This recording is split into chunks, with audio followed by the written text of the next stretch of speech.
Hi, I'm Ham, aka Colin. I've probably not seen this because I'm an uncultured swine. Hi, I'm Buzz Lightyear, aka Paul. I watched these in the wrong order, and spoilers, I know I am in fact a toy and not a space ranger. Hi, and I'm Rex, aka James, and I'm anxious and I overthink quite a lot, so I've probably written an essay on it. Hey, right, so I don't think that intro will win any awards for its CGI, but never mind. No.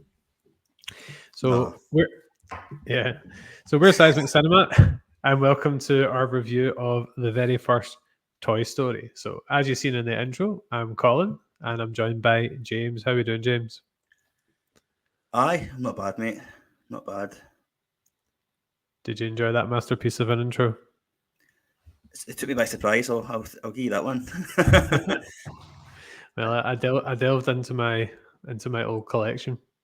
I was going Right, to say, I wondered if you'd how it would bring out the toys, but there you go. You've answered my question. I couldn't resist. Anyway, if you want to delve into our kind of back collection, you can follow us on X, Instagram, Threads, TikTok, and Facebook, both our Facebook page and our community group under Seismic Cinema. You can also watch and listen to us on YouTube, Spotify, Apple Podcasts, Audible, and Amazon Music. And we are now on 151 subscribers on YouTube. So thank you to everybody that subscribed. And finally, we are part of the Podpack Collective, a group of like-minded podcasters who are out there spreading the good word. So make sure you give them a follow and listen to some of their stuff, and give the Podpack Collective a follow on social media. Welcome to Shatsunami, a variety podcast that discusses topics from gaming and films to anime and general interests. Previously on Chatsunami, we've analysed what makes a good horror game, conducted a retrospective on Pierce Brosnan's run as James Bond, and listened to us take deep dives into both the Sonic and Halo franchises. Also, if you're an anime fan, then don't forget to check us out on our sub-series, Chatsunani, where we dive into the world of anime. So far, we've reviewed things like Death Note, Princess Mononoke, and the hit Beyblade series. If that sounds like your cup of tea, then you can check us out on Spotify, iTunes, and all good podcast apps. As always, stay safe, Stay awesome, and most importantly, Stay hydrated. Okay, so just in terms of our recent episodes, our most recent entry was The Prisoner of Azkaban. Actually, no, it wasn't. By the time you're listening to this, it'll be Police Academy, and then Prisoner of Azkaban, and then before that, it was The Dark Knight. So before we get into doing the Toy Story review, James, I was just wondering what you've been watching this week. Before I went to what I've been watching for the week, mate, I just want to give a wee shout out to what's the script as well. Our Scottish Glaswegian compadres. So I give them a like and a follow as well on all socials. Hello everyone, Chris here, a co-host of the podcast What's the Script. If you're interested in listening to myself and my co-host Craig having a laugh while hosting a movie review podcast, why not give us a listen? We review movies old and new, dropping in fun trivia along the way. We highlight great things in movies as well as not so great things, all in good fun of course. So if you love your movies as much as we do, why not give us a listen? We can be found on most social media websites as well as everywhere you go for podcasts at What's the Script. Thank you. What I've been watching, I'm on season 8, episode 5 now, Dexter. So I'm getting near the end of that, of the original run. A lot of stuff I've said before that I've totally forgot about because it's been 20 years or so since I've seen it. So aye, that's good. I'm enjoying that. I've watched the latest episode of Expedition Bigfoot. So if you good, I was waiting for that. I got technology happening now, man. See a lot of strange things happening in Northern California is where they're at now. So it's good. It's one of these things I just kind of one of the conspiracy theories I believe in. And we're all allowed something like that, I suppose. But so watched that. What else have I watched? Kind of had Lost in the background still. On season 4, episode 7 of that now. Did they get off the island yet? No. It's actually just finished one of my favourite episodes. Actually, The Constant, the one where Desmond is kind of travelling back and forth. Yeah, I remember it. He is off the island technically. He's on the freighter now, but he's keeps going back to 1996. And You looking forward to the Lost documentary that's coming out soon? absolutely. I know he keeps sharing things, getting lost things to me. So keep them coming, mate. Do you know what I mean? I think was it premiered in the USA, wasn't it? So it's out there already. I think it should be out soon. I think it's just like a kind of standalone, big long kind of special sort of thing, rather than like because Suits are doing a kind of rewatch, kind of behind the scenes, but it's going to be every week, and it's going to be like a week per episode sort of thing. But Lost looks like they're just doing a kind of one-off special. I see. That obviously Toy Story as well, mate, for the upcoming review. So that's it. How about yourself? I watched a wee bit of Dexter last weekend, as I said. I haven't quite committed to it yet. I'm finding it quite hard to commit to long form shows at the moment, just with a young baby and whatnot. But I watched the first couple of episodes of The Penguin last night. Don't know if you've checked any of that out yet. I haven't seen the second one yet, mate. Yeah. So, was it good? You know me, I tend to get quite sleepy when I'm watching TV at night time, so I probably will rewatch them at some point when I'm a bit more alert. And another show I've discovered, which is one I'd heard of years ago when I first got into Suits, is a legal show called Boston Legal, which is on Disney Plus. Yeah, it's on Disney Plus now, and I've watched the first few episodes of that, and I'm quite enjoying it because I love my kind of legal thrillers, as you know. So that's where I'm at the moment. Now it's the holidays. I'll hopefully manage to catch a few movies. I was considering going to see the new Joker one this weekend, but kind of forgot about it, to be honest, and then didn't go. I've heard bad reviews about it, mate, to be honest with you. Yeah, strange, because the first one was really highly regarded. Anyway, people aren't here to talk about Batman. If they want to do that, they can check out our Dark Knight review or our Batman 89 review. So just want to get into talking about Toy Story, which is actually quite a fitting one because they've just announced that Toy Story 5 is coming out in 2026. So that's something that'd be interesting to have a wee discussion on later on. But James, I just want to hear your Toy Story story. So what are your memories and kind of feelings towards the franchise? Aye, so this came out in 1995, so I was 10 at the time.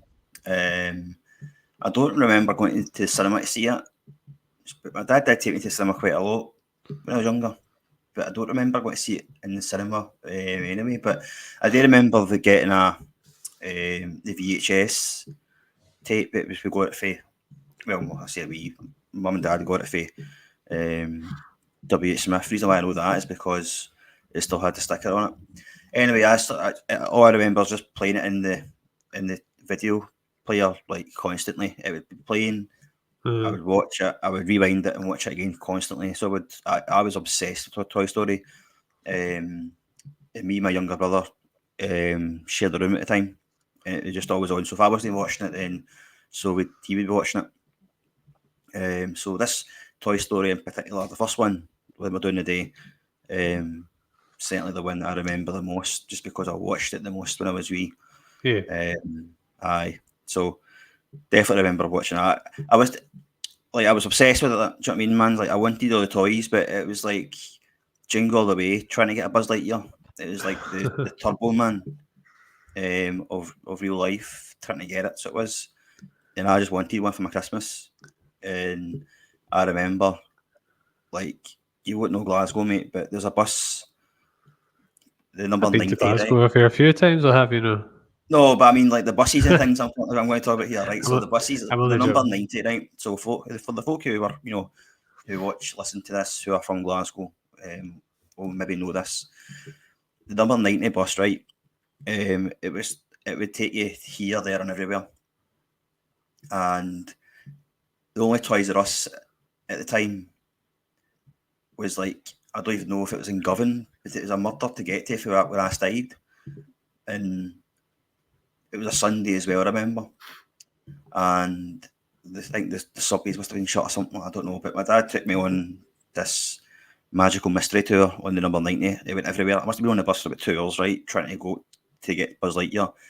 And then, because Mum and Dad didn't drive, and to get to Toys R Us and to be told that they didn't have it, it was almost probably like a Turbo Man moment when my dad was asking, you know, have you got a Buzz Lightyear in stock, and they just laughed in your face type of thing. Do you know what I mean? But I just remember didn't get one for like years, man. I'm not even joking here, but I was gutted. And then when Christmas time, I remember opening up my presents. I was thinking maybe they have got a Buzz Lightyear, and I just wasn't there to get it.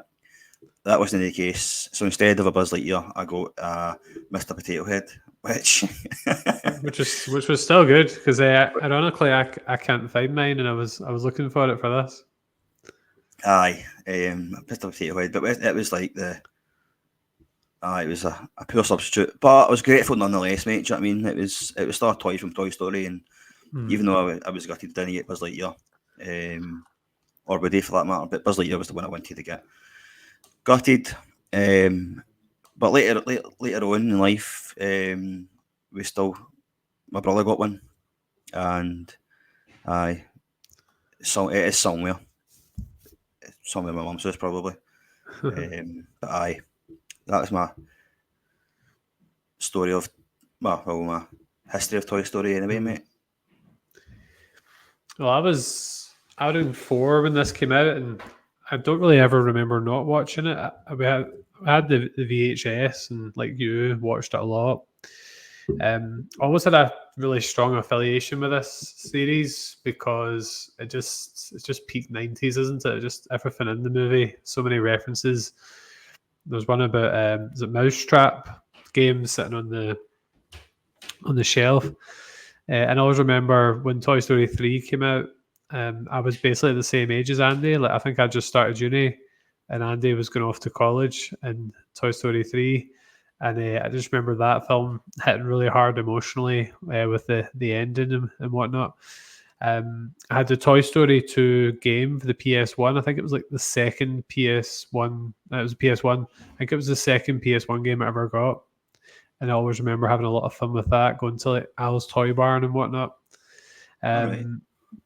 Funny talking about the toys. The one I couldn't get was Slinky.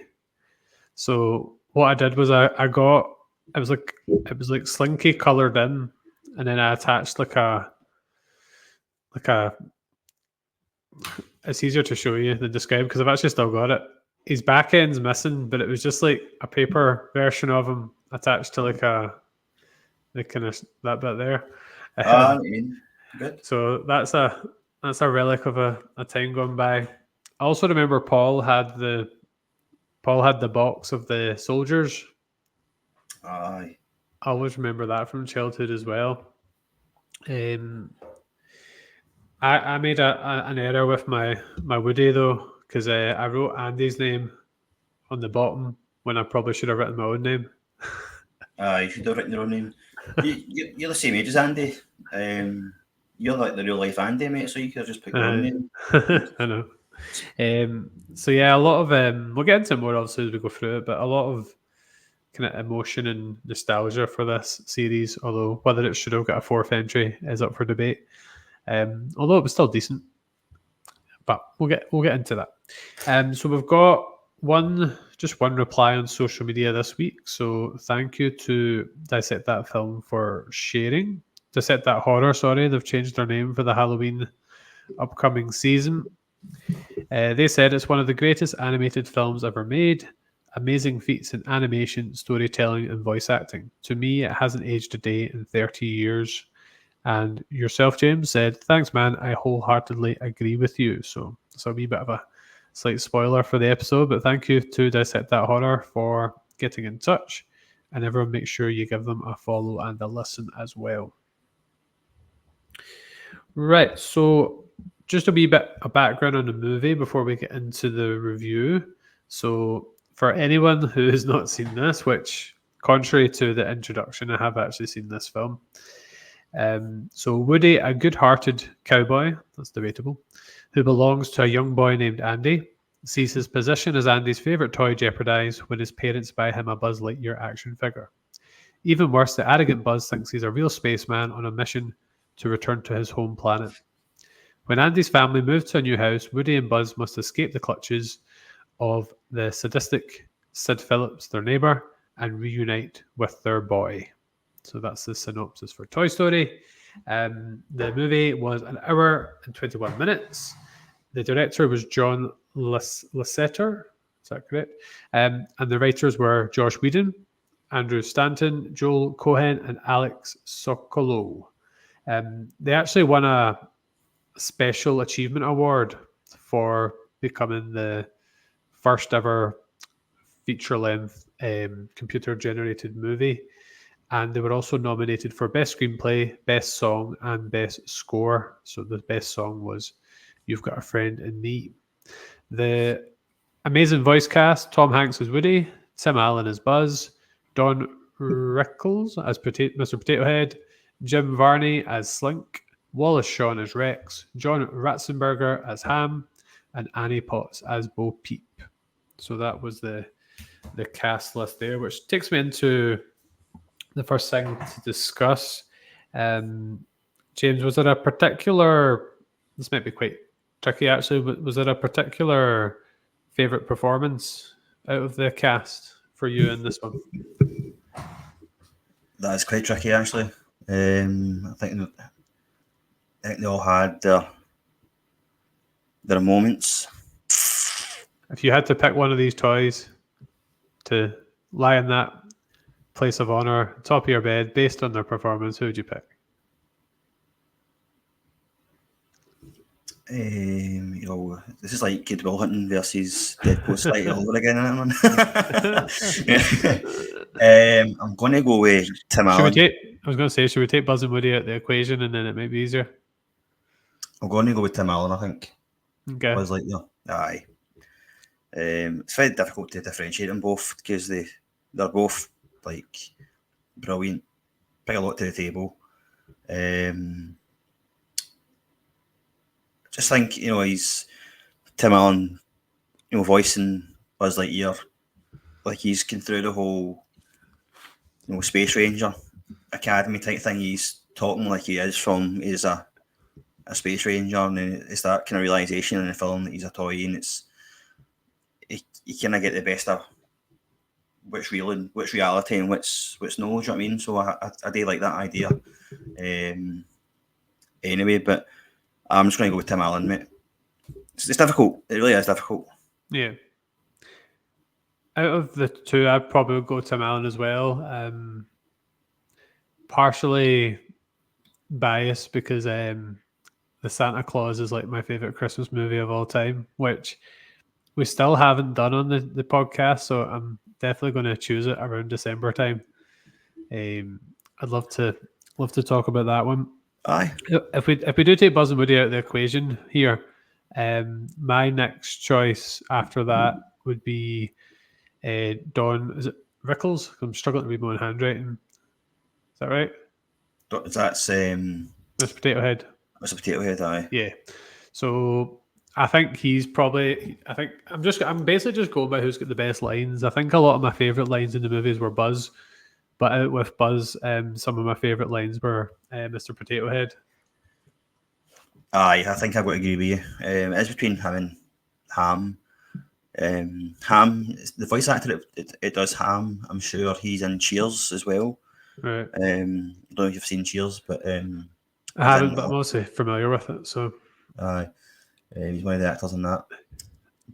But one-liners and things with Mr. Potato Head are good. I mean, he's got a good interaction with Woody, especially when Woody. I know we'll talk about it, but when Woody tries to assassinate Buzz, do you know what I mean? Is that scene's brilliant.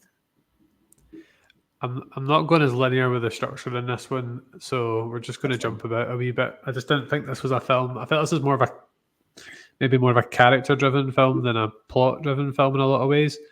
So it's kind of going to be slightly different there. So I thought, since we're talking about the voice actors, it would also be a good opportunity to talk about some of our favourite quotes and one-liners from the film. So there's a lot to go with here. So I just thought we could maybe jump back and forward and share some of our favourites. If you want to start, is there anything particular that comes to mind? I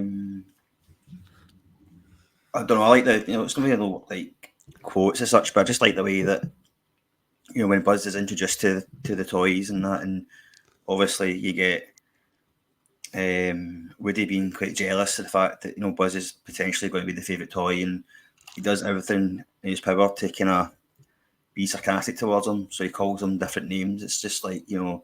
Lightbeer and all that sort of thing, and Space Ranger. And he calls him other things. Light snack, I think. A light snack. So it's just the wee things to kind of undermine him a wee bit, just to kind of annoy him. But again, it brings a wee bit of lightheartedness to the whole thing because Buzz is so serious. So that was good. I do like Buzz Lightyear quote as well when he's in the tea party. Yeah. He's in the tea party, so this is obviously after the realization that was it after? I can't remember now. But anyway, he's in Sid's house, and his sister's got a hold of him, and he's part of a tea party, and he's just kind of out of it. I think it is after his realization, in fact. But and Woody's trying to get him. It's after he's accepted the fact he is just a toy. Aye, it is because he's obviously going through some sort of crisis at that point. So Woody's trying to get him, back in the game. Do you know what I mean? Let's go. We need to go to Andy's house and all that sort of stuff. And he's like, snap out of it. And he goes, I'm not Buzz Lightyear. I'm Mrs. Nesbit. And then Woody just takes his other arm, because it's all his arm is half in it, and just smacks him in the face with it, which is a good bit. I can relate quite a lot to that, having a stepdaughter and a daughter as well. Like, I'm pretty sure I described myself as Mrs. Nesbit at some point when I was having a tea party of sorts. Well, that's it, mate. What about you, mate? What's the? There's so many, so I think to give this film its credit, I think we do spend a wee bit of time here just with the quotes. So if I stick with Miss Potato Head, just in the kind of start of the film, there is the bit where he rearranges his face like the Picasso painting, and he says to Ham, he's like, basically Ham hasn't heard of Picasso, and then he calls him an uncultured swine, which is funny, obviously, because Ham's a pig as well, so that works in two ways.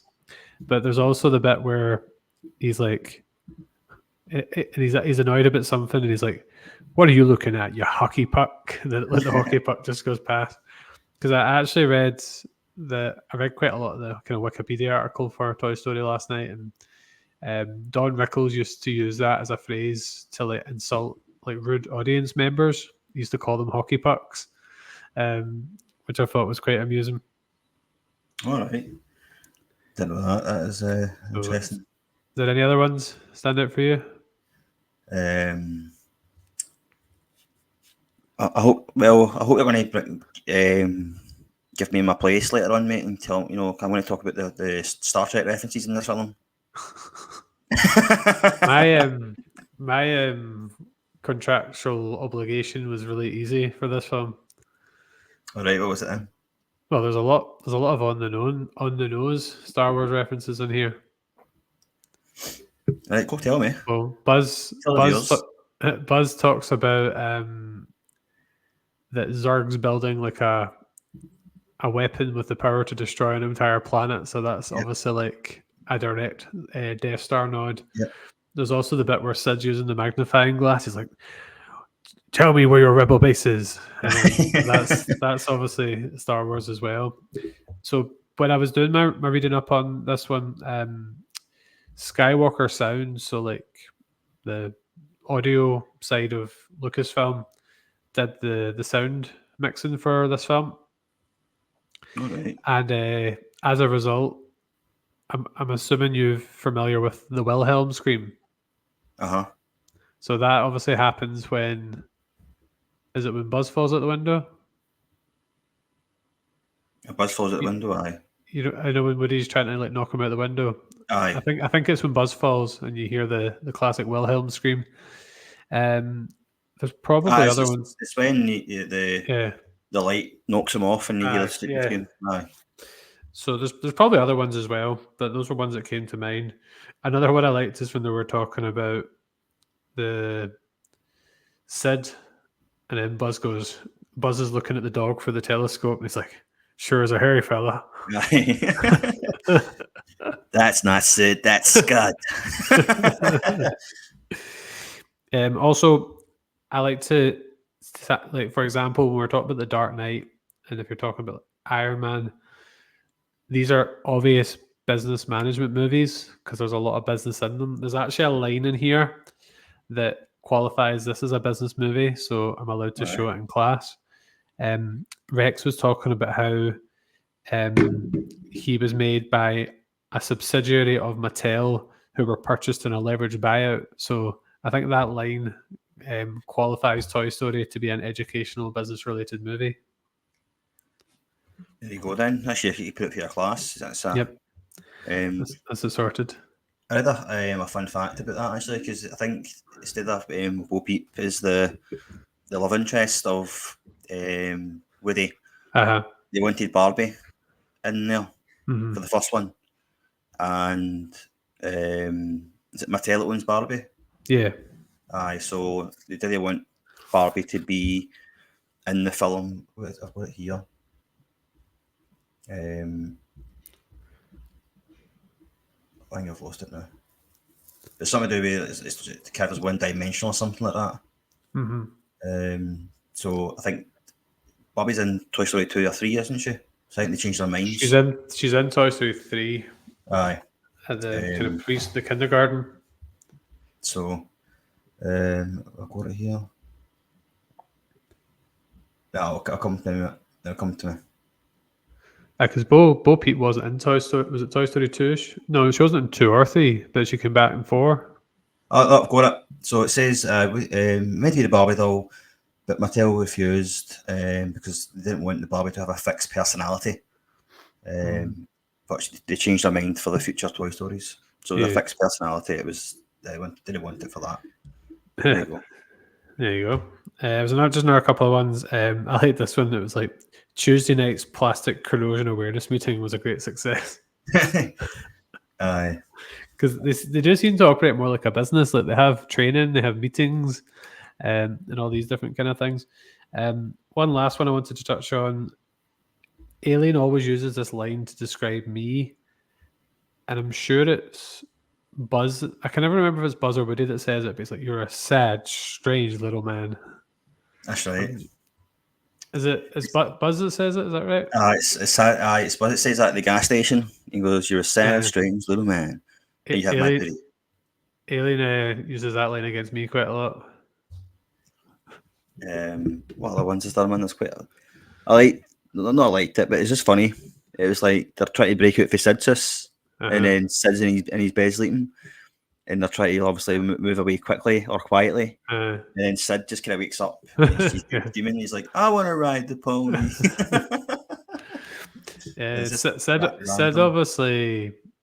Sid obviously has his comeback in Toy Story 3.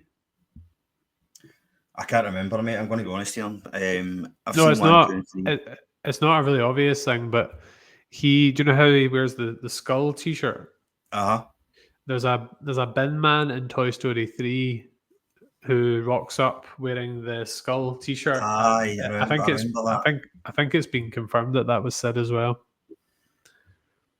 Right. So we can come back. I'm sure we'll think of more lines kind of as we go along. So just want to touch on the animation in this film, because obviously it was, as we said, the first ever full-length computer-generated movie. Just wanted to see what your thoughts were on how you think it's withstood the test of time compared to modern animated films. Well, I think firstly, I mean, the first feature film animation, from start to finish I think it's brilliant, man. Do you know what I mean? I think it's so good. Does it stand the test of time? Absolutely does. 100%. You put Toy Story up against anyone now. Now, granted, I don't actually watch a lot of kind of these films nowadays. But if I see it on the telly, you can tell it's Pixar. Do you know what I mean? You can tell it's a Pixar film. And I don't think it's. You put it on the now. I don't think you see much changes, to be honest with you. I think it was the breakthrough for all these films that have come through, and they should be all compared to Toy Story, because if this came out in 1995 and to this, this is 2024 now. 30 years old next year. Yeah, nearly 30 years old, exactly, mate. And look how good it is. And just dissect the film. It said, it's, what did they say? It still holds up to this day. Yeah. I think it does. I was watching it the other day there. I'm going, this does not look out of time at all. That's just my opinion. I don't think it has. The only thing that places it in time is all the references, doesn't it, to the board games and the 90s. But you could go back now and make a film set in the 90s, do you know what I mean? Well, exactly. Do you know what I mean? You could set a film, exactly. You could do that, no bother. But the attention to detail, mate, as well. Like, see when Woody calls the staff meeting and he's talking about, he's wanting to break the news about Andy's birthday party's been moved to the day. See if you look at the back as well of where Woody's standing, you can see all the books and things. And you can see it all clearly. And another fun fact is, see the books behind Woody? Yeah. They're all references to Pixar movies from before. The shorts, wasn't it? Short films, aye. So it's all the same. I think the director, John Lasseter, is it? Mm-hmm. It's all his works. So, there you go. No, I was just saying, it was really interesting reading up on the backstory of the making of this film, because it did go for a lot of rewrites and like different people trying to have their view. Because I think Lasseter worked for Disney, then got fired or left, and then he got a job at Pixar. But then when Pixar were wanting to create this film, they wanted him to direct it. So there was a lot of kind of bargaining going on between Disney and Pixar. This was before Disney bought Pixar, and Steve Jobs funded a lot of this film, through it, because Steve Jobs took over Pixar, didn't he? And he kind of self-funded a lot of this, because there was times where Disney executives and Lasseter were the Disney executives kept asking them to change things, and then they did like a screening and everyone hated it, and then to actually keep it going, Steve Jobs put a lot of money into kind of keeping it going as well, which is quite interesting. I did read that they did a test screen of it and they didn't like it, and it was like the portrayal of Woody was too harsh or something like that. I read that, so they had to go back and change it. When you watch it as an adult, we'll get into obviously, but Woody is quite a villain in this film. When you kind of look back on him, back on him as one of the good guys, don't you? You do. But this, because you don't see, Emperor Zurg in this film. Obviously, doing later ones, but every story has to have its good and bad guy. There's Antagonist. Sid as well. Well, Sid is the bad guy, really. I know. Woody's more of an anti-hero, maybe. Woody is anti-hero, that's it. Yeah. That's that one word, mate. You're right, 100%. So just before we lose track of the kind of animation side, there was something that stood out for me, and it was quite relatable as well. So I've only been in my new house 4 months, and there's still quite a lot of decorating and stuff to do. See, I think it's when the army men are going to find out what the presents are, you can see, you talked about attention to detail, you can see a lot of scuffs and scrapes on the skirting boards and on the walls and all that. And for someone who's got young kids, as Andy's mum does, single parent as well, but looks at that attention to detail of the marks on the skirting boards, because you could easily just have had a pristine house, couldn't you, with no blemishes? But to put that in obviously shows the attention they put in. Well, definitely. I mean, realistically, whose house is going to be pristine all the time? Do you know what I mean? And they're moving house as well. So the fact is that they're moving Aye. house.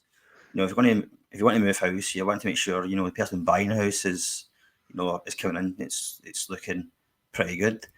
But it just shows the real life element of it all. Do you know what I mean? Young kids, they're going to have marks on walls, marks on skirting boards. There's going to be spillages here and there. Do you know what I mean? It's just real life. To show that element of it is phenomenal, because it probably would be easier to animate it, just be everything's all pristine, like you say. But to add that detailing of the marks and all that sort of thing, then 100%, mate. It is. I didn't notice it, mate, to be honest with you, until you had said there. So again, that's credit to the animation team. To quote Hot Fuzz, they're living out of cardboard boxes. You're packed already, then. And you packed already.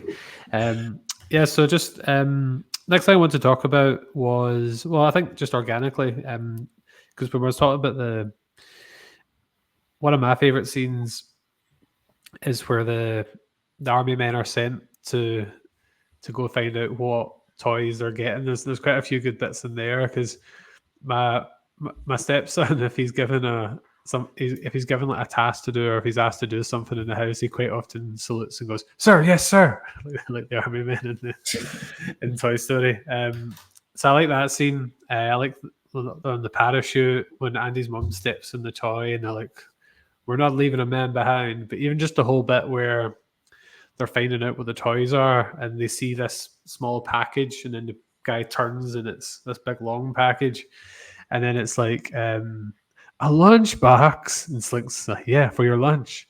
And then but there was another bit where somebody bought, was it a board game, or no, it wasn't a board game, it was something else, but I think it was Mr. Potato went, "Who invited that kid?" I can't remember what the toy was, but I really like that scene, particularly because like the communication device cuts off, and then the way they reveal Buzz is really good, because you see the packaging, you see like the silhouette of the spaceship box, Aye. and then obviously you see, which is also your other Star Wars reference, when you first meet Buzz and you're seeing out of his helmet. That's Darth Vader's breathing that you hear. Right, aye. When Buzz is kind of scanning the area. So that whole sequence with finding out what the new toys are, and the anxiety, and then the reveal, I thought was really strong.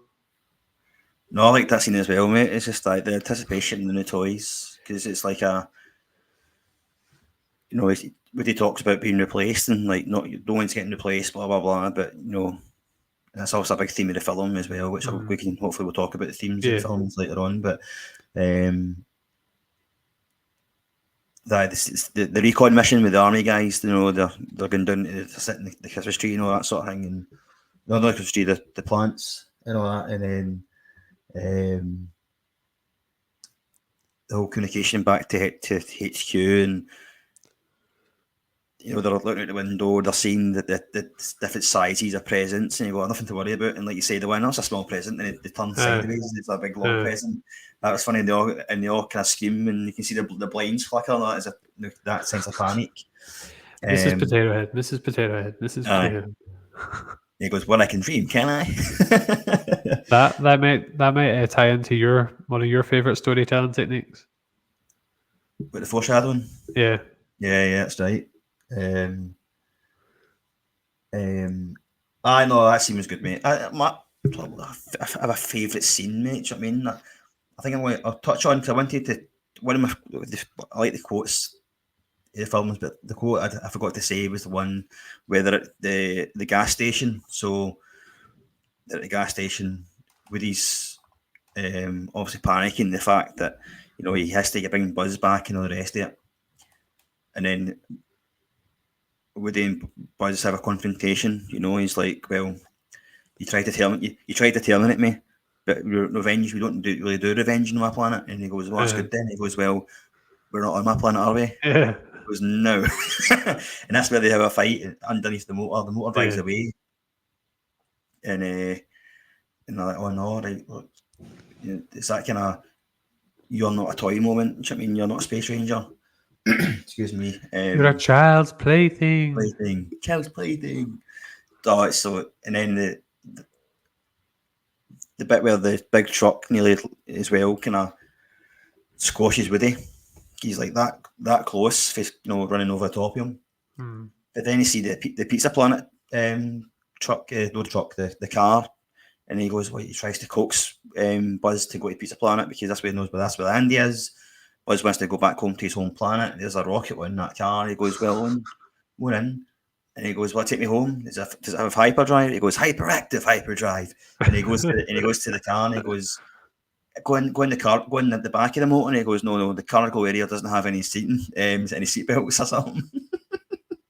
Any safety mechanisms or something. Yeah. To the way he talks. I mean, he goes, so Buzz Lightyear jumps in the front seat where the pizzas are and straps himself in. His wee face as well. He's like, oh, I'm all nice and safe now. I'm all snug. Woody jumps in the back of the car and he's getting bashed from pillar to post because there's no safety in the seat belts in there. I found that quite funny. And then when he got out of the car, he's like, Sheriff, right, where are you? And he's like, a toolbox is like strapped, like squashed him out the back of the car. And he goes, how are we going to get in there? Because it's well guarded, and it's just at these robots. It goes enter, and then Woody obviously falls inside a cup, and he goes, I like your thinking, Woody. That's how they're going to get in. That's when they kind of start to bond a wee bit. You can actually see the kind of friendship growing between them, because even though it's Woody's kind of getting in there into false pretenses, isn't he? Because he knows he's never going to get home to his home planet, which I can't remember the name of actually. Did he tell you? Is it not so much a planet? Is it more like a space, maybe like a space station or something? No, I don't remember actually. But anyway, so he's obviously getting them into false pretenses. He knows his primary objective is to get to Andy. Andy will take them back home. They can prove to the other toys that he didn't try to kill Buzz and all the rest of it. And it's all singing, all dancing. But one of my other favourite scenes is when they go into Pizza Planet and Buzz sees the rocket and he dives right into it. When you see the wee green toys. The claw. Good. Excellent. So that was good, but what did it say? Hello. I was like, oh. He has been chosen. So I think it's quite a quick film, isn't it? Because it's only another 20 minutes, man. But yeah, a lot happens. It is. There's no kind of wasted space in it at all. It just kind of goes very, very quickly. It's actually quite good. Even though I did watch this in 2 sittings, to be fair, but it is quite a quick film. For once, I watched it in one sitting, but that was something that hit me. Was the pacing of the film was really good. There was something else, but it'll come back to me. Other scenes. There's obviously the scene, because it links to the end of the film as well, where Buzz is showing off all these gadgets. Let's see what this still works. Yeah, it does. Okay. Although the wings are a bit burst, but Buzz is showing off his laser, and everyone's like really impressed by it, and impressive wingspan.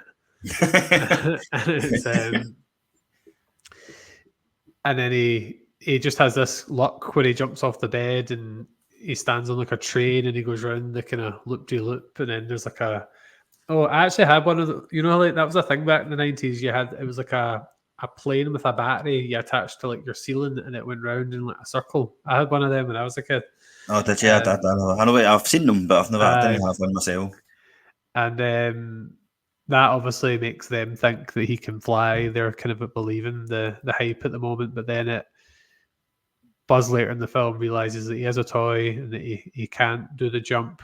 But then, so Woody's obviously saying the whole it's falling with style, and then at the end of the film, when they're trying to get into the moving van, it's Buzz who's accepted his reality. He's like, no, this isn't flying, this is falling with style. That's obviously one of the most iconic kind of parts of the film. Aye. It's good how that role reversed into it there, because Mm. you know Woody had said, "Oh, it was following the style," because he's showing off. Maybe a quick question before I go on: what are the wings made of? Do you remember? The wings. What? Buzz tells you what they're made of. I can't remember. Go for it. It's Tyrium carbonic alloy. Oh, So there you go. you write that down. I did. I thought, oh, that's interesting. We need to bring back the quizzes. No sure. Anyway, where was I? Aye, so the role reversal. So Buzz is showing off how good he is as a space ranger. Woody knows he's a toy, but at the end of the film, like you say, he goes, "Look, Buzz, you're flying." He goes, "No, Woody, this is falling with style." So that was good. It was nice, and it's a wee it's a family film, isn't it, man? It's just that way where it's a feel good film, isn't it? Yeah. And it's just a kind of friendship, and it's obviously another theme in the film. Yeah. Kind of brings people closer together and things. Yeah, I think that's a good time to get into the themes. So you've obviously, do you want to take the lead with this? Because you've obviously talked about, kind of alluded to some of the themes already. Right, okay, so I've kind of wrote down the theme of one thing I've said or thought of is the fear of no rejection as such, but it's that way Change. where change becoming like I've always said, right, that like there's always somebody who's better than you, there's always somebody more intelligent than you and all the rest of it. Do you know what I mean? Like better in your job than you. There's always somebody who's better, and that's just real life, you know. And for Woody, for the toys, that also exists. That moment of, okay, they don't want to become obsolete. They don't want to become the toy that's never used again and put in the bin or the garbage. You know what I mean? So there's that fear of becoming obsolete and being rejected, which is quite a sad thing, really, because as an adult, as a kid, you don't really see that. Like watching that, I never thought, oh, it's an interesting theme. That, do you know what I mean? It's just, Yeah. but now when I watch it back, I'm going, it's quite hard hitting, I say, because you becoming obsolete, becoming rejected is a fear that people have. Do you know what I mean? I don't know if you have it, mate. Do you know what I mean? But I think most people would have that. I mean, somebody can take your job. You need to up your game here. Do you know what I mean? You have to get better at what you do, unless you'll get moved on or whatever. I think it's just a natural thing. So it exists for Woody as well. Well, it all goes back to just how loved these films are by all the different generations. Like my stepkids who are 7 and 10, they love the Toy Story films. Already, Amber loves me singing. I don't know why she loves me singing, but I sing the Friend in Need song to her, and I change it from You and Me Boy to You and Me Girl, but she smiles a lot when we're singing that song. So I'm really looking forward to her watching these films. She you're broken. Oh, you're goes back. up as well, so through the generations. Absolutely. But, you were breaking up there, mate, a wee bit, so I didn't really catch much yet. I don't know what happened. So, yeah, basically this is something I'm passing on to my own children. So it's, as I'm sure a lot of people have done and will do, and I think it's just one that will just continue to grow. And when I was reading up on the making of the film, it was intentionally written to be something that it wasn't just a coincidence, it was intentionally written to be something that both children and adults would like. Because even if you look at some of Bo Peep's comments towards Woody and Buzz, and they hint towards the kind of adult themes as well. That's true. I was watching that the other day, and I was thinking, Bo Peep is like Kate Austen from Lost. and we'll get Jack and Sawyer. Yeah. So obviously there are things in like the Picasso reference and different things. There's things that are more targeted towards adults, but I don't know. It's something that it makes me sad even now thinking about those toys feeling like that. Woody being discarded, even watching it 30 years later, it still kind of hits and it actually inspired me. Obviously, I brought some of the old Toy Story toys down for the podcast, but instead of just having them in a box, I've actually got this new display cabinet in one of my rooms in the house. So I'm going to have them on display. So Buzz and Woody are still getting that second life, you know. Absolutely. And I can get away. I can get away with that because there's kids in the house. Excuse me. No. I think like, see, if I had my way, like, I would still have all my old stuff. I mean, I would say back when I was younger, I would probably be a hoarder. Do you know what I mean? I would just hold on to everything. Like, I wouldn't want to toss it away. And my mum would be like, I used to go. Do you know what I mean? You don't play with it anymore or whatever. Or give it away to like my cousins or and I put it to a charity shop or something like that. Do you know what I mean? But there's things that I still get my old like wrestling belts and stuff like that. Do you know what I mean? In mum's loft. Like, I would never part away with them. Do you know what I mean? Like, and I'd be raging if my mum did. There's certain things that my mum has threw away before, and I'm like, why did you do that? It's like, you're 39 now. Why would you want it? And I'm going, there's no point. It's like sentimental value. Do you know what I mean? Like, it's fun to look back on it. I just didn't get it. Because I had the Mr. Potato Head as well, the one where you could actually take out the eyes and all that kind of stuff. And I don't quite know what it is. I think it sustained a bit of damage over the years. But I've still got all my Star Wars spaceships and like my Power Ranger Megazords in my family's loft. But now that I've got lofts of my own, over the next wee while, I might start bringing them over to the house. Aye. Yeah, so you talked about it in a real life sense, like in the workplace and things like that. But I personally just feel quite sad watching it. Like when you think of growing up and having to stop playing with your toys, like there's always that quote, and it's a horrible quote. It's like at one point in your childhood, you went out to play with your friends for the last time, and nobody knew that was the case. You know what? I've heard that one before as well. And it's so true, isn't it? It is, and I don't know, man. Like, I remember playing football with my pals after school, and then I would jump on the computer onto like MSN Messenger and all that sort of stuff, and you would talk to your pals then. But then it's just started to kind of go away, and you just come home from school and just jump on MSN Messenger. There was nothing like.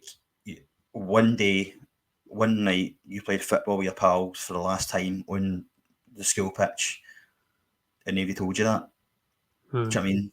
So it's quite hard hitting that. Because I love doing that. Do you know what I mean? And I think this film as well has got a kind of fear of change, as I've said already, but the fear of kind of growing up as well. Like, because you grow up, you don't. Like you say, you don't play with toys anymore, or you don't go out and play football anymore, you don't go and do the things you like doing as a kid when you were younger. That just suddenly just disappears. Turn a flick of a switch, it just disappeared. Yeah. And you're different, and then your, I don't know, your life. I want to say your life. That's maybe a bit much, but it's a new direction you go in.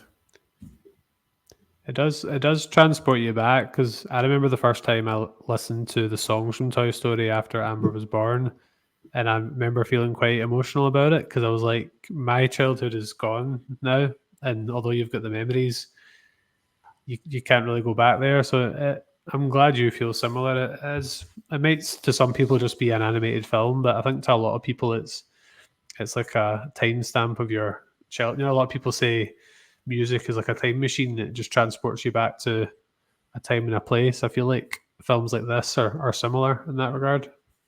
Oh, mate, 100%. It is like a time machine, because like this film, when you got a friend in me, that's like the iconic song for this film. If you put it on a jukebox somewhere, everybody will go, "Oh, that's for Toy Story."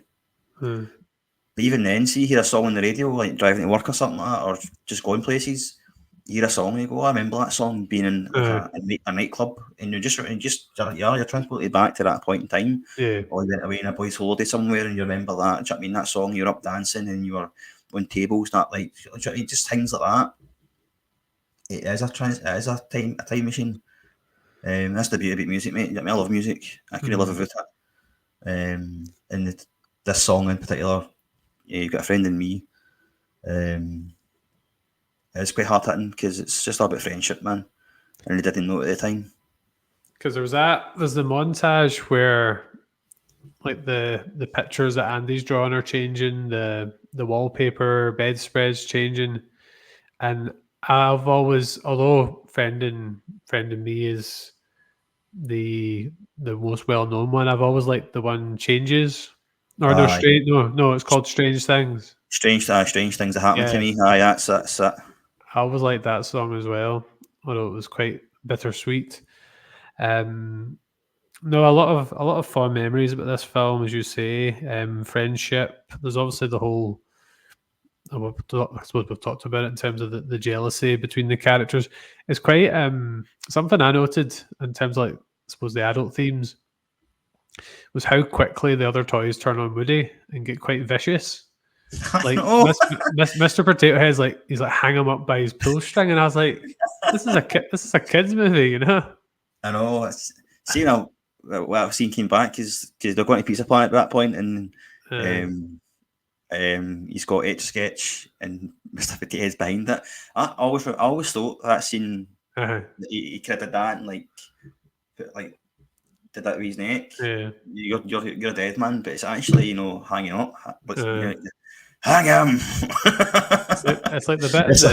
Hang him. It reminds me of the bit in the Simpsons movie when they do, like, the mobber approach him with the flame torches, and they've got like nooses for everyone, including Maggie. That's right. Maggie's there. That's right. That's even that as well. Because Slinky's like, we believe you, Woody. And then they all just turn Slinky, and he's like, "No, I don't believe you." Do you know what I mean? So that's something that was done really well. There's clear dynamics in the business that they call it, because Slink seems especially loyal to Woody.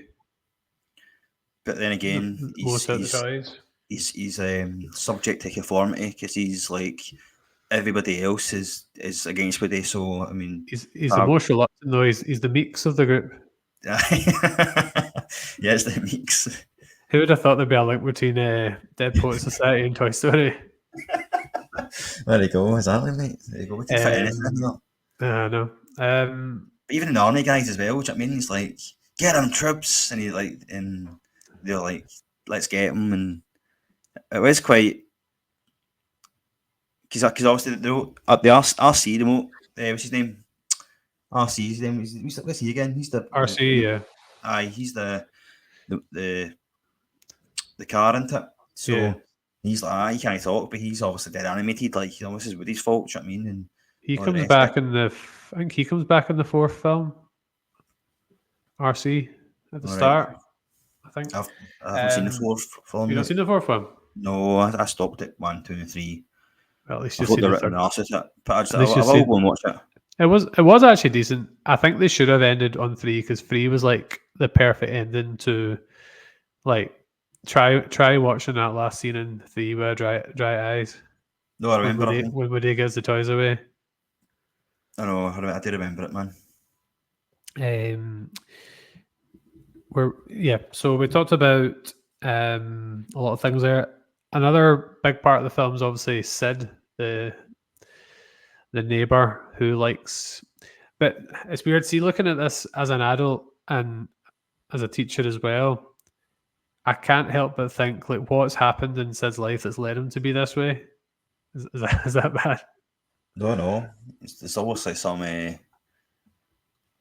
happened in his background, mate. Do you know what I mean? For him to want to just cause chaos and blow things up, and not just blow things up, but actually take toys apart and add different parts to them. Do you know what I mean? Because the toys he creates, let's be honest here, they're quite menacing. Do you know what I mean? They're almost like mutants. Yeah. You know what I mean? I used to do that as a kid, but not in not in that kind of way. See if I lost like a helmet or I lost like a cape or something for a character's costume, you would just like stick other ones on them. I'm pretty sure I had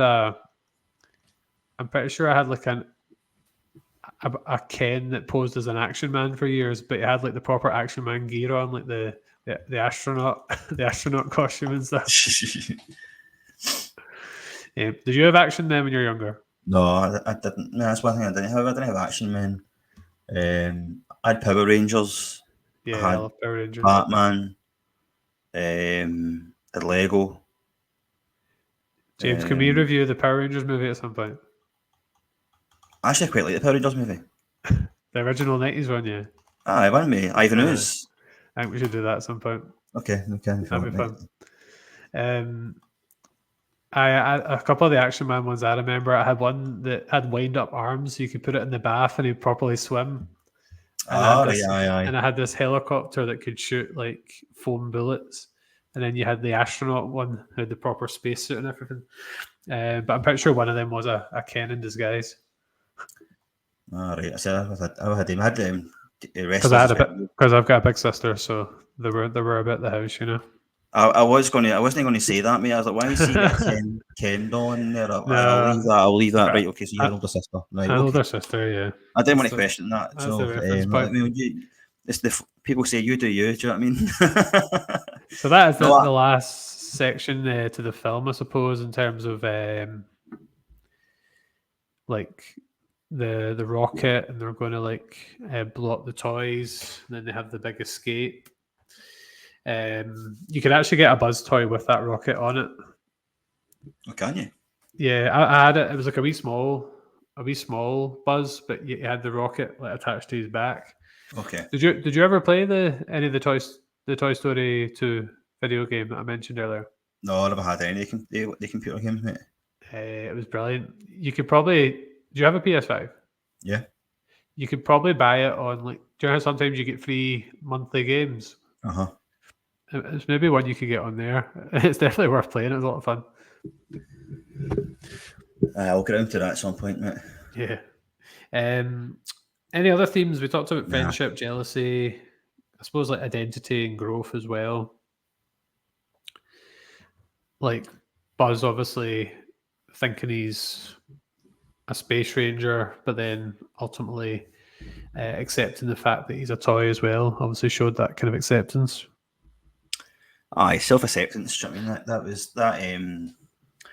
You almost, you did feel sorry. You did feel sorry for Buzz Lightyear when he's seen that on the television. He's just seen himself there and just proved that he was right. That he is a toy and he's not who he thinks he is. He's not a space ranger. And it's quite sad that, isn't it? It's like, I suppose it's like you grew up thinking something. Maybe it's like, I don't know, I'm going to grow up believe in Santa Claus. Do you know what I mean? You grew up believing Santa Claus. What are you trying to say?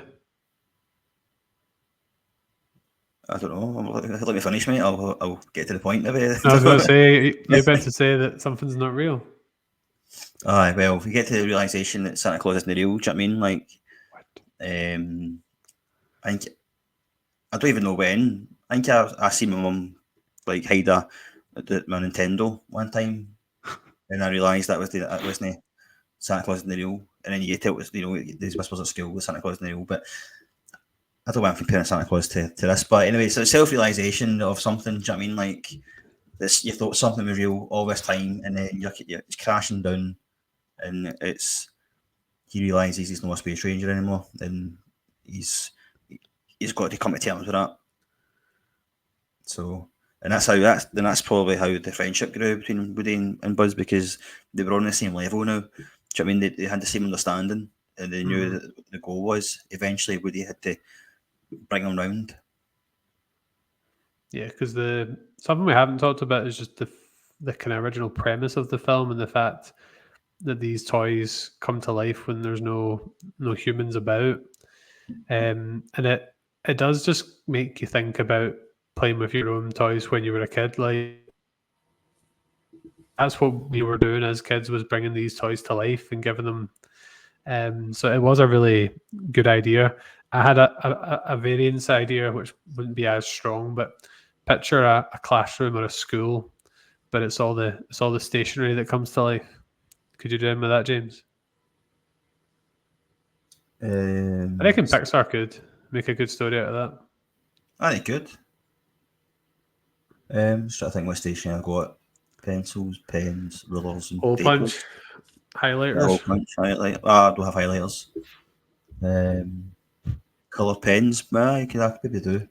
You could do something. Aye. I mean, it is something I've obviously not thought about, but it's a good idea that the toys come to life and have their own, because we bring the toys to life through our imagination. Do you know what I mean? It's what makes the people we are, and kids have the best imaginations. Do you know what I mean? I've said that. I'm in school when I'm working. It's like you have, you know what I mean? You just need to realise it. But it's quite a good concept. Do you know what I mean? But even then, as an adult, you go, well, you go away out the room. The toys are having meetings and the rest of it. You would know where you placed where he last. Do you know what I mean? He was there. Yeah, but would you know to like the exact centimeter? Like, well, not maybe not the exact centimeter, but I think that was a fair idea. So, well, to give you an example, I moved my phone the other day after work, and then I couldn't find it for ages. And you know that panic that sets in when you can't find your phone. I'd actually convinced myself that I'd been like not thinking about it and accidentally flushed it down the toilet. I genuinely convinced myself of this until I found it sitting under like a pack of wipes or something. I genuinely convinced myself a couple of days ago that I'd flushed my phone down the toilet. So you could easily forget where you've put a toy. Possibly. Yeah. I'm just still thinking that. There's a plot hole in this film. Have you heard about it before? I'm not sure. That although Buzz doesn't think he's a toy, he also plays dead when the humans come in the room as well. He plays dead? Like he pretends to not be sentient. Oh, all right. Oh, I can see what. That's true actually, because then if he knows he's a toy, so so I know all the toys play dead, but he's no toy, so yet why does he play dead? Yeah, so he should just be carrying on his about his business, trying to fix his ship, shouldn't he? But I suppose if you factored that in, the film wouldn't work as well. So Andy just walks in the room and he's like, "Oh, Buzz Lightyear just strutting about my bed." As you do, you would get a fright if your toys had started performing, wouldn't you? Aye, you would. We talked about your favourite kind of voice performance, but did you have a particular favourite toy or character in general?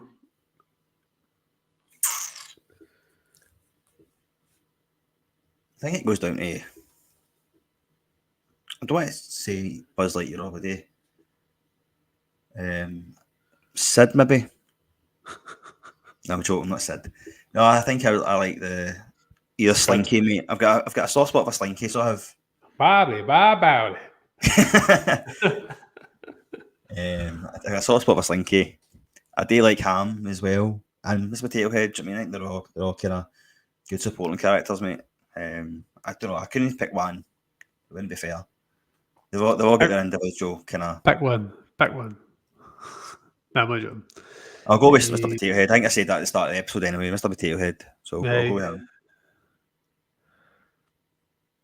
I don't know. I'd probably go for Woody. Just to me, like he's the OG. Like as you said, if you're ever in a place in your life where someone new comes along in whatever part of your life, friendship, romance, workplace, and replaces you, you a lot of ways you would react like Woody does. Like we talked about the fact that he is quite villain-like, but he's also quite real in terms of how he behaves in that situation. Like he's been Andy's favorite toy for all those years, and he's suddenly just cast aside. Like you can't really blame him for being quite like bitter about it, can you?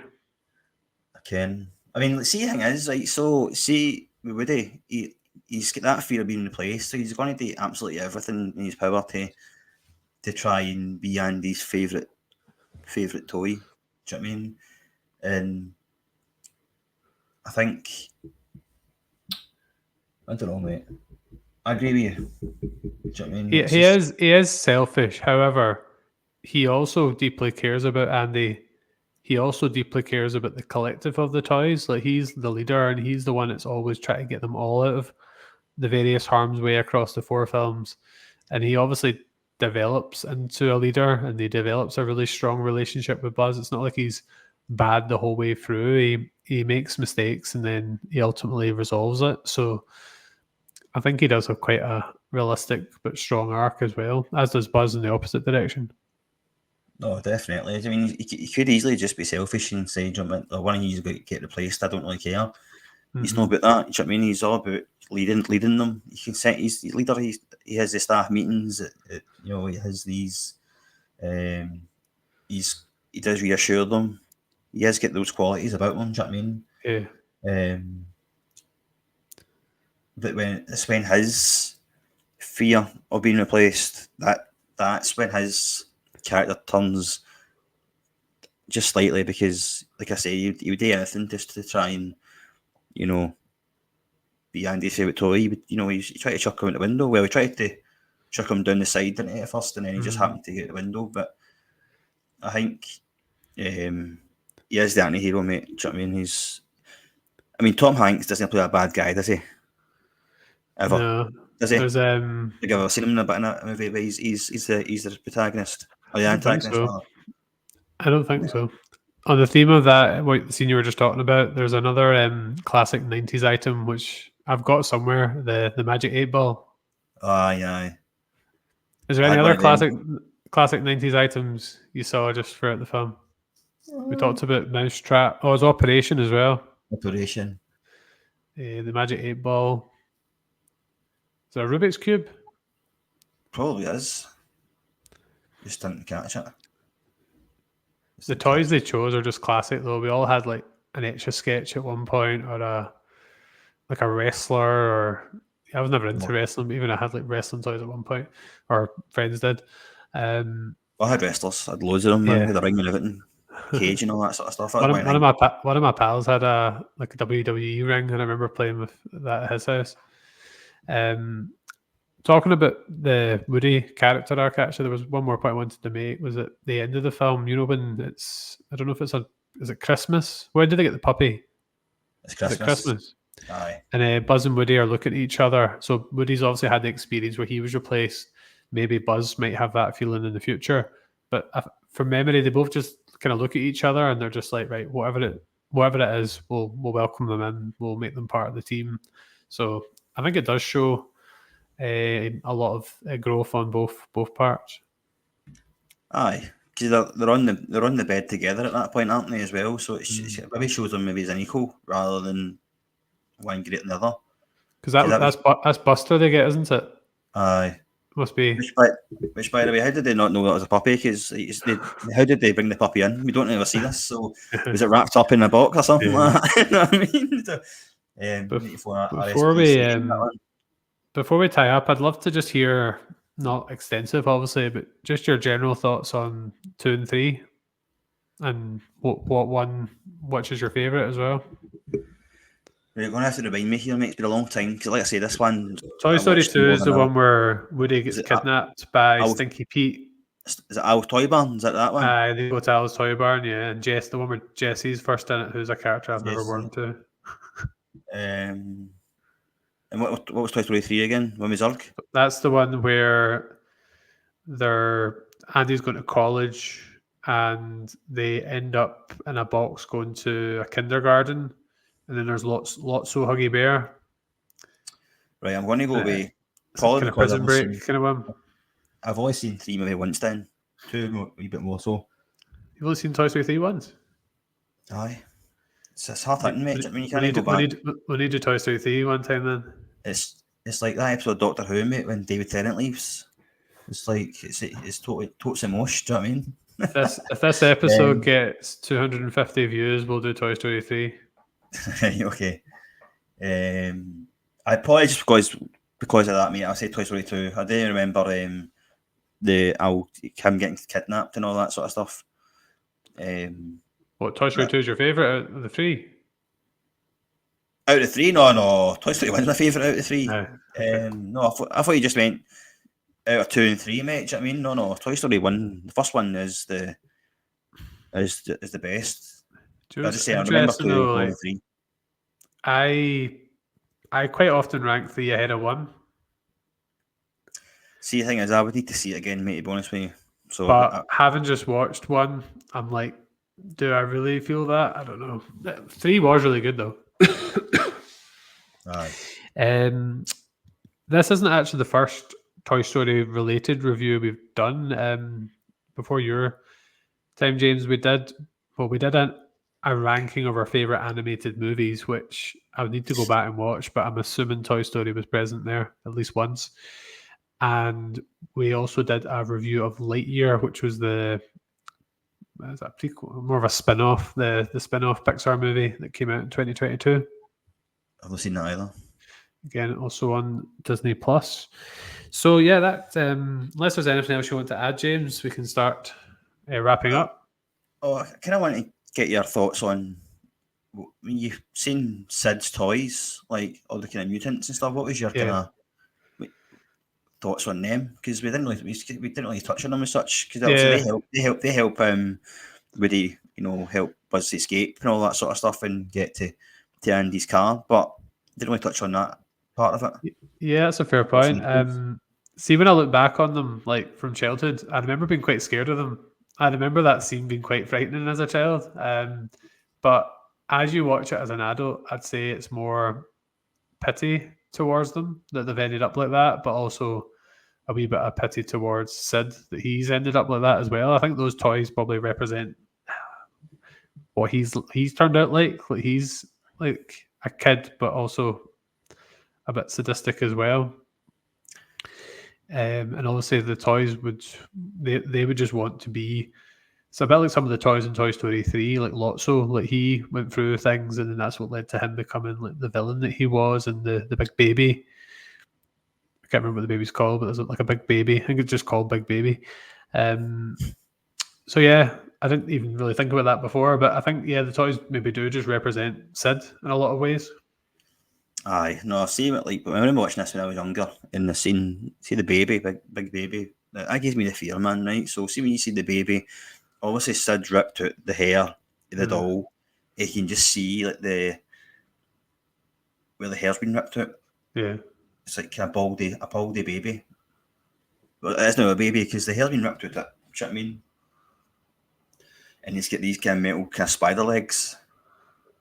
It's just seeing it, man, I was like, oh no, God, man, that's absolutely brutal. Do you know what I mean? Mm-hmm.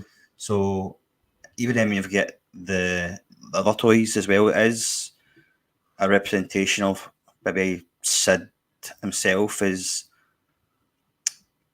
is going deep now, man. This is like he's, I don't know, misrepresented. He's his life's in turmoil, kind of thing. Do you know what I mean? So I never thought of that myself until you had said that, but I just kind of wanted to get your opinion on those toys as you first seen them. But it also goes back to like, see if you are in a loving home where your needs are met. In most cases, someone would turn out to be like a caring person, achieve well in education. But if your home doesn't have those things, then that's where, not always, but that's where issues could come up. And I suppose it's a wee bit like that with the toys as well. That their home environment is like, you never see Sid's parents, do you? No, I was going to say that. We don't ever see them. Obviously, Sid's sister and him and his dog. So that's interesting. Yeah, so it makes you wonder what the situation is. I think we do see some Sid's parents because he or she's lying sleeping watching the telly, which again he's got a young sister there. I don't know if he got a beer can or something like that. So it's not a great it's not a great upbringing for Sid. So, well, No. I didn't think we would go into this review and come out feeling sorry for Sid, but I suppose you don't think about that when you're a kid. You just think he's a bad kid, but when you're an adult, you're like, there's probably reasons why that's happened. Oh, that's true, mate. I mean, we see things differently through the adult eye now, you know what I mean? So, I didn't think we'd touch on a Toy Story as a kind of serious film, but there's elements of the themes that are quite serious. You know, again, Yeah. like you say, the director and the people who made the film wanted both adults and children to like it. Do you know what I mean? And we have to give our thoughts on that. Yeah, and they definitely succeeded anyway. Indeed. Yeah.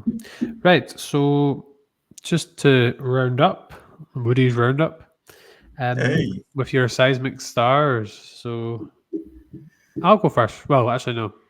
Basically, whoever's not hosting goes first. I think that's the easiest way to do it. So, what's your score out of 10 for this movie? Just I'm going to